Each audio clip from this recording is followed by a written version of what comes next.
Hi, I'm Reverend Steve Sexton. I direct the pastoral care program here at the University of Tennessee Medical Center, and I'd like to share a story with you.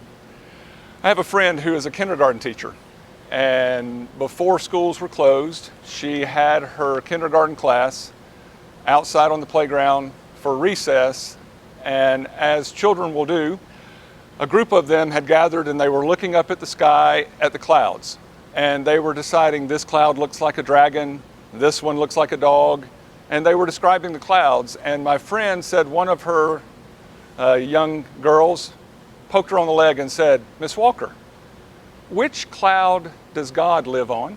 And she said, "Excuse me?" And she said, "On which cloud does God live?" Which is a great question. It's a great question.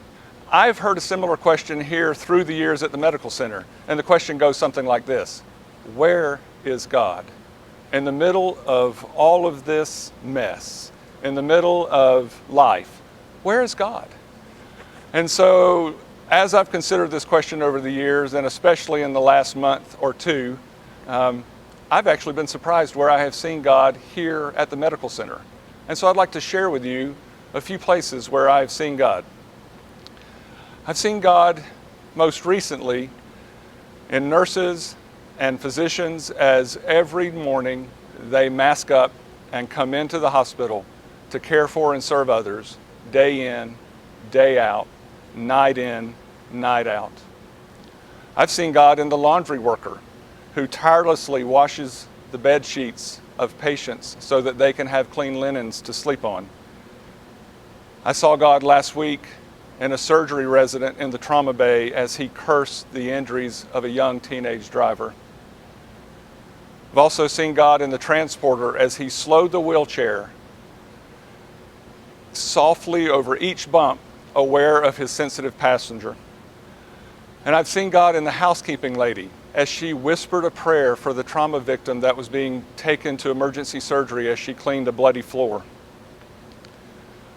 I saw God yesterday in the face of a social worker as she compassionately helped a family deal over the phone with the difficult decision of placing mom in a nursing home.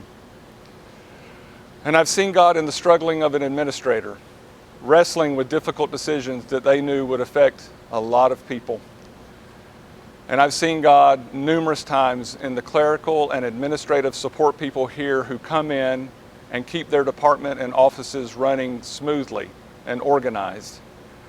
And I've seen God in the information tech employees who assisted manager after manager after manager in the course of a day so that they could set up virtual meetings so that patient care could go on seamlessly.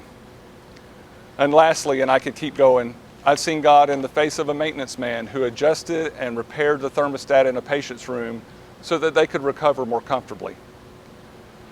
So I've always heard that God is love, but what I have learned here at the medical center is that love is not just a word or a phrase, but it's an event.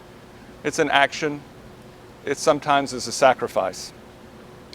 These events happen quietly, often with little or no fanfare, but they do happen regularly. So where is God? Which cloud does God live on? These are good questions. I invite you to look around, and you too may be surprised at where you find God. Thank you for watching, and I hope you have a blessed day.